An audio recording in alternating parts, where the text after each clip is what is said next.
За 5 ихэр сүд бүсгүй 2 дугаар бүлэг анимегээ эхлэхээс өмнө 5 ихэр охидынхон талаар хальт танилцуулга явуулъя. Ичика хамгийн том эгчин тайван дүлгөөн жүжигчин болох мөрөөдөлтэй гэхдээ заримдаа жаахан зайлтай. Нино шулуун шудраг гэр бүлээ маш их хамгаалдаг, хоол сайн хийдэг, ааштай ч гэсэн хайрын дотроо романтик. Мику нэлийн тотгошоогоо интроверт түүх сонирхдог, өөрийгөө жоохон дутуу үнэлдэг зөөлөн сэтгэлтэй ичимхий. Яцуба маш өндөр сэтгэл хөдлөлттэй, дандаа инээмсэглэдэг, бусадтай туслах дуртай, спортод авьяастай жинхэнэ өөдрөг үзэлтэн. Ицуки үнэхээр их хичээдэг, шаргуу зарчимж, хоолнд дуртай, ээжигээ бусадтай оролдог гэд хөөрхөн охтод байгаа. Тэгэхээр нэгдүгээр бүлэг дээр Футара маань яагаад ханаад хүрсэн дээ? Тэр нь хүндрээд эмнэлэг твтцэн. Багадаа дурлж исэн анхны хайр болох ягаа өстэй охиноо бодоод зүүдлээ цэрдэг. Цаатгыг чинь ирэх гээл нууцаар Нино ирсэн биш. Нөгөө хэд нь араас нь орж ирээд баригдалгүй яах вэ? Манай эд чинь Футараад анх дургүй байсан бол одоо бүр бүгд л санаан зовцоогоол бэ хурдын эдгээрээ чамайг байхгүй бол шалтгаангүй уурлах хүн олдохгүй хэцүү л айн шүүгээд байгаа юм шүү дээ баг. Футара эмчийнхээ үзлэгт орсон чинь эмчин нэг тийм танил хоолой байгаад байдаг хин гэдгийг нь бол сандгүй за. Үзэгдэл солигдоход Футарагийн бага насны гарнаа. Бага ахтай Кёто руу аяллаар явж идэг. Энэ үед цаачин хичээлдээ дургүй нилээн атман байрыг нөхрөөсөн. Ганц ах юмн зураг ихэл дарах дуртай. Ангийнхаа нэг охинд жаахан талтай байж л тээ. Кётод очиод 0 орчоод ирэхэд найзууд нь хаяа авцсан. Камераараа зураг үзэж яхад нэг эвгүй их ирснэ. Хөөш чи юм уу бацсан. Миний ста гой сайхан төрсөн үзэсгэлэн гоог бишрээд нууцаар зураг авлаа гэд цагдаа дуудаад цагдаа нь камерын шалгах гэхээр нөгөө талтай охиныхоо зургийг зөндөө дарцсан болохоор харуулж чадахгүй бантаад байж итл цаанаас гинт ягаа өстэй охин наад бой чинь буруугүй гэдэл шууд хамгаалсан байдیں۔ Танихгүй ээжэж ингээд Футара маань анхны харцаар дурлсан бүлгөө дурлаа гэж. Тэр үед ягаана маань 5 ширхэг сахиус авч байж л дээ. Яг тэрнтэй адилхан сахиусыг Ицуки барьсан багтаа авч ясныг нь сонсоод хаанаас хинээс хизээ авсан гэхэд мэдгүй санахгүй мартчих л хэдий. Чаавас Футара энэ 5-ыг яг хэнийг нь хин гэдгийг бараг л ялахгүй. Уг нь бүгд өөр өөр ааш зантай, бүгд өөр өсний өнгөтэй. Таач ялахгүй. Та нар бол ялгаж байгаа сте тий. Тун удахгүй удирлын шалгалт болох нэ. Хичээсэн ч нилээ муу оноотой байгаад байдаг манай эдтэл яах вэ ийхүү гэл. Сүүлдээ энэ эдийнхээ төлөө шүнжин сууж шалгалтын юмнуудыг нь гараараа бичээд бэлдээд тэдний гэрийн үдэнд өвхөнгөө алдсан байгаа юм чинь. Энэ үед Мику Нино хоёр үнэхээр ойлголцохгүй хэрэлдээд муудалцаад тэгж жаад Нино ер нь би хичээл хийхгүйгээ зөрүүдлээд Футарагийн шүнжин бэлдсэн бичсэн материалыг нэг муу цаас гэл нүүрэн дээр нуурчлаа. Энийг харсан Ицуки шууд очиод алгадаж аваад Нино ч Ицукиг алгадаад бөө юм болжоо. Ицуки үнэхээр уурлаад чи ямар тэнэг юм бэ? Нино Футарагийн Canon принтер юуж байхгүй. Энэ олон шалгалтын материалуудыг бидний төлөө шүнжин ганцаараа сууж бичиж хийж яхад гэдэл Футара зүгээрээ битгий маргалдаг гэсэн ч манай хоёрын энэ удаагийн маргалдаан нэлээд хүнд байсан болохоор хоёулаа гэрээсээ авчлаа. Мику Футара хоёр дэвэн дэлхийгээр нэг хайгаад олдгүй. Азар Мику Нино хоёр чи ихэр болохоор нэг бодолд байрсныг нь мэдээд очиход бүр гүрийгээд гэртээ очихгүй гэж зөрүүдэлсээр. Ицуки тэр өдрөө олдоогүй. Яна гудамжинд үлсөд байж байгаа ахта ухааны бодоод гэртээ орсон чинь Ицуки маань Футарагийн дэрсэн аль үшээний найз охин шиг сууж идэв. Чи гэртээ хараа хөө. Чам шиг баян алиа охин манад байхад дэндүү томцсон эрг гэсэн ч яг үнэндээ манайх анханасаа баян байгаагүй шít. Игэлж ирээ айл байсан. Ээж минь 5 жилийн өмнө насураад түүний дараа аав бид нарыг өөр дээр авсан юм аа л гэж хэлдэв. Тиймээс ч Ицуки ээжигээ орлож бусаддаа үлгэр дуурайлал үзүүлдэм байна. Тэгээ манай Футара харин яаж иж агаад Ниног л гэрт нь хариулчих гэсэн ч Нино маань өстө найгуу зөрүүд өрөөндөө ч оруулахгүй шít. Сэтгэлээр унсан амтан гадаа гиюрэл ээжэл нөгөө олон жилийн өмнө таарад анхны харцаар дурлсан ягаахан үст маань том болчихсон. Сайн уу, өстө удаа уулзсангүй шүү гэд дүрээрээ байж идэв. Итгэж ядаад сүулдээ хамт завин дээр суугаад би одоо ингээд 5 тэнэг охинд гэрийн багш хийж аа гэл бараг л хов базаад сүрхийх үе. Тэгсэн нөгөө охин нь өөрийгөө Рена гэж танилцуулчаад тэр охтуудыг аль хэдийн мэддэг юмшгэл байж ийснэ. За баяртай хөө. Өөрийгөө хүлээн зөвшөөрсөн цагта наатаха задлж уншаарэ гэд нэг сахиус өгчөөд усанд хайсан юмшгэл алуу голоосгий. Харин Футара Ренагийн араас очих жагаад завнаас унаад л шалд норсон гэсэн. Тэгээ энэ түүхийг Нино хэлээд Нино сонсоод өрөвдсөн юм уу яасын буудалтаа оруулж ус цасанд оруулж хайрын түүхийг нь сонсоод уйлж муйлаал. Ашгүй тэгээд Нино маань ямар тааж гэртээ харах нь нааштай болоод байгаа ч Ицуки маань таг зөрүүдлээд болтгүй. Аашмаа маань бас их сэргэлэн би одоо танаа нөгөө хамаатан Кенторотой л уулзчвал баг гэрте харна гэд хэлсэн болохоор хиймэл үсээ зүгээл Футара маань худлаа жүжиглэн штэ. Гэхдээ Нино с жиг аваад Футараг буудлын кафед дуудаад мөстөө кофе өгснө. Чи намайг хуурсан байжээ? Мөхөгийн амтан гэд дахиад л уух юмд нь унтуулах юм хийгээд өөр буудал руу Футараг хаяад орхин оцсон байдیں۔ Кентарог Футара гэдгийг мэдсэн гэсэн үгээ сургуульдаа ч ирэхгүй. Ядчихад энэ үед Яцуба гүйлтийн багийнхнаа гомдоохгүй гэд хичээлээ хийхгүй гүйлтэндээ анхаарад хаана бөөн асуудал. Шалгалт төгсөөр бүгд хичээлээ хийдгүү хэрвээ бүгд улаан шугамаа давхгүй бол улирнаа л гэсэн үг шүү дээ. Мику маань Ниногоо ятгаад л гэртээ очиж хоохоо маргалдах муудалцах юм алийг тэр гихвэл гэсэн ч нөгөөх нь нөөв штт. Сүүлдээ ч цаатах чинь зөөлрс юм уу? Харахаар болж эцсүүлд нь Микугээр үсээ тайруулахаар болдог байгаа.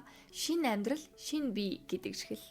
Ицуки харин Яцубагийн нөгөө туузыг зүгээд гүйлтэд оролцож чадахгүй гэдгээ хэлсэн ч нөгөөд нь чи шал өөр үстэй ээж яагаад Яцуба шиг ажиллаад байгаа гэл амьдаа Яцуба гүйлтэд оролцохгүй гэдгээ өөрөө хэлж чадахгүй болохоор л өөр ихрээр нь Футараа хэлүүлсэн байхгүй юу?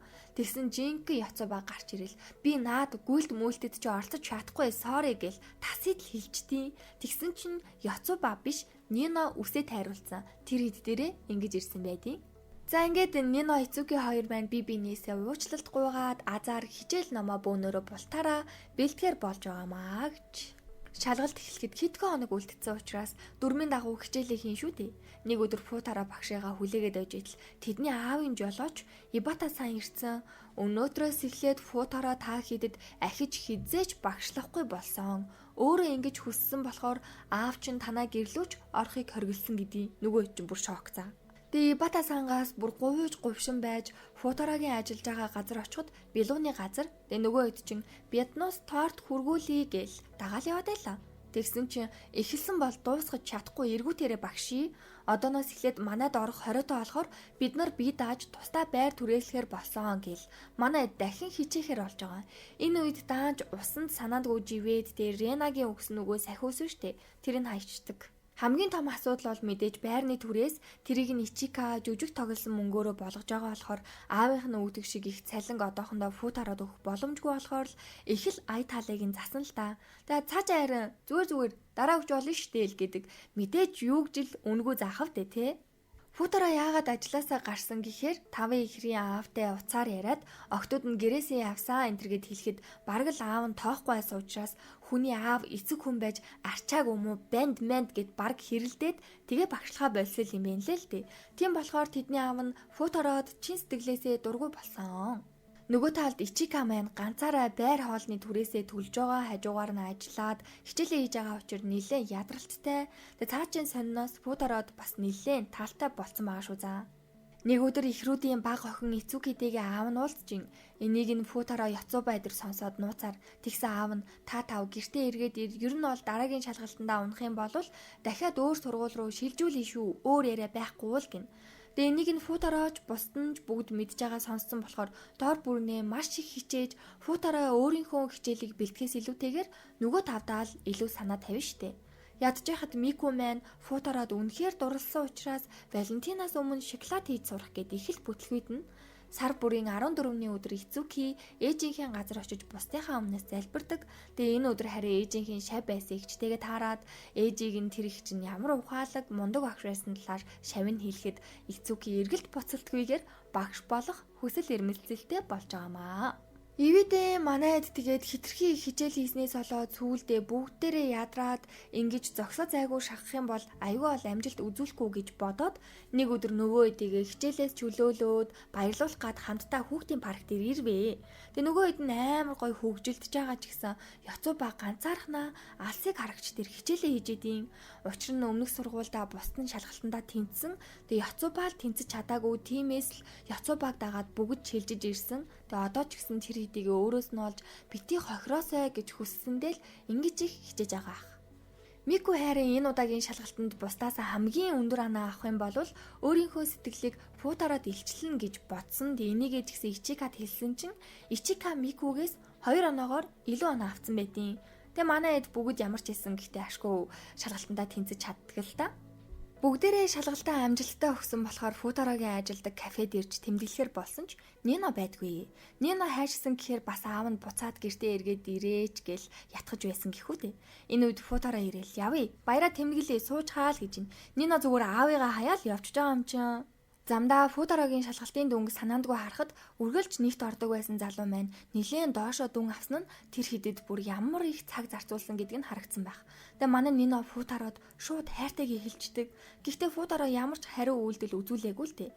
Тэгээ бусадтайгаа уулзаад хайруудтай, гүнжүүдтэй баяр хүргэе гэдэл дуусныхаа дараа Футаро дээр очиод чи намайг мотоциклээр юу гэснийг сонсоогүй мүү гэсэн чинь нөгөөх нь гадаах чимээнээс болоод нэрээ сонсож чадаагүй мэлээ. Тийм болохоор Нино Футаро чамд дандаа уурлаж муухай ажилтдаг дуучлаарай. Гэхдээ би чамд хайртай болсон. Хариулт хэрэггүй гэж нас.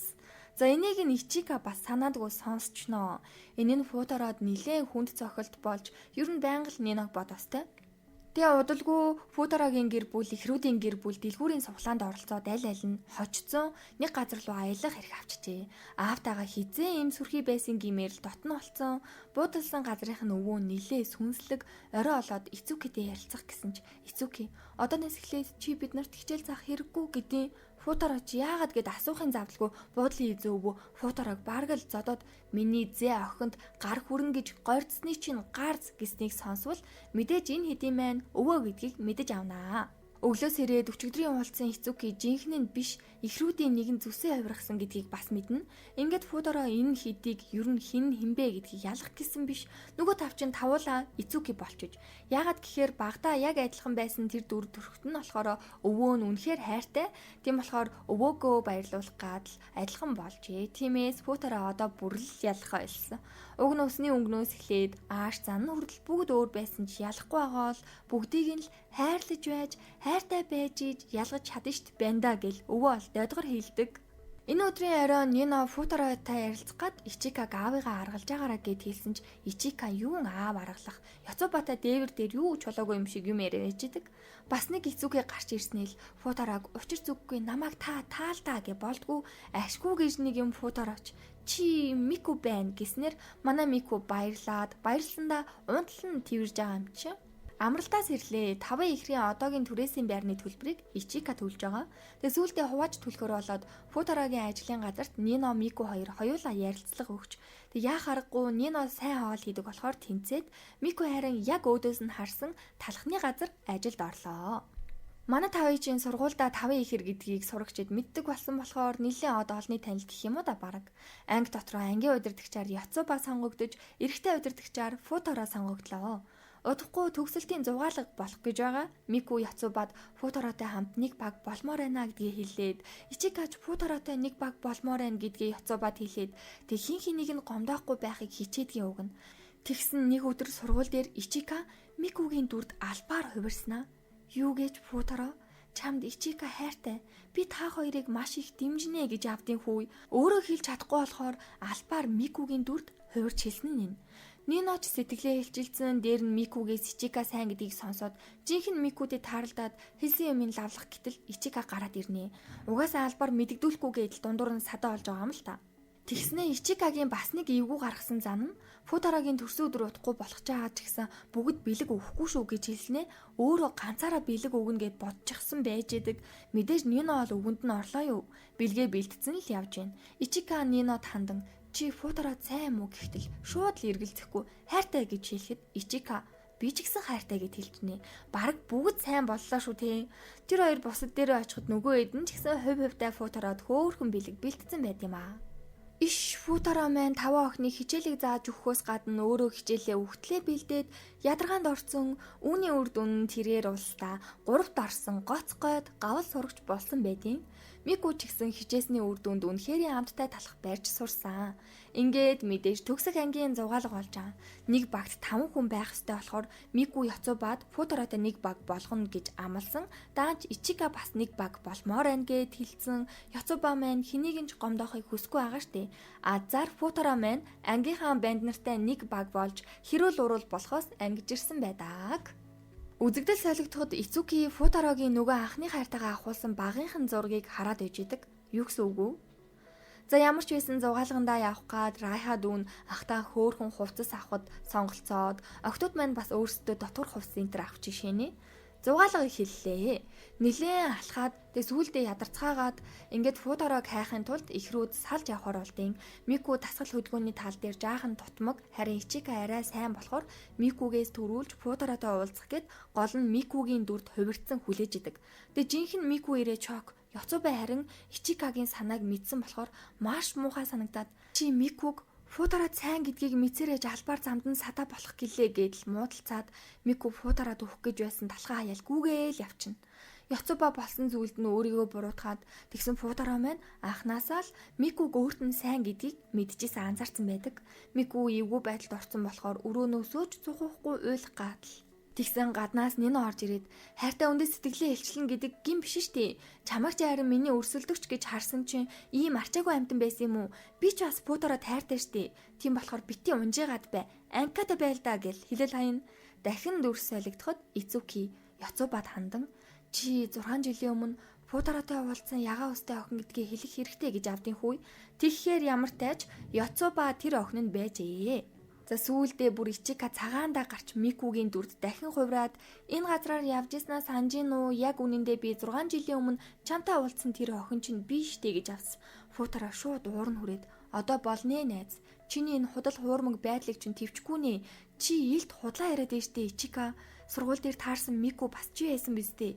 Тэр өдөр таарсан охин ийм зан хизээч гарахгүй гэл хар усан борооноор хаяад явнаа.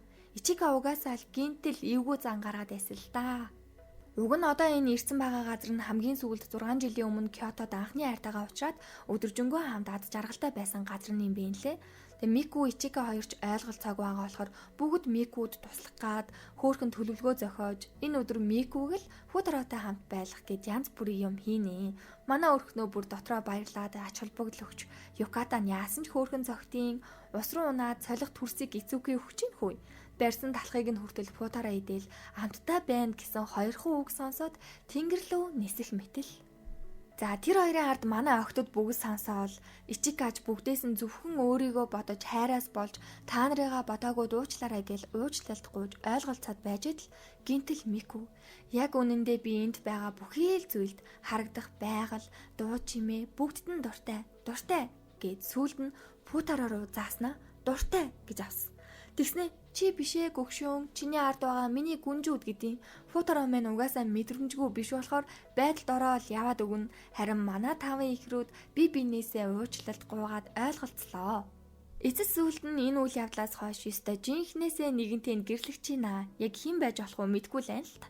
Гэхдээ тэр өдөр би түүнд дурлсан гэж фуутараа хэлэхэд тэр охин нь Ицуки байсан. Гэхдээ Ицуки гэдэг нь жинхэнэ Ицуки биш байж ч болно. Учир нь тэр өдөр нь өвөөгийнх нь амралтын газар байсан учраас бүгд Ицуки болсон өдөр байсан.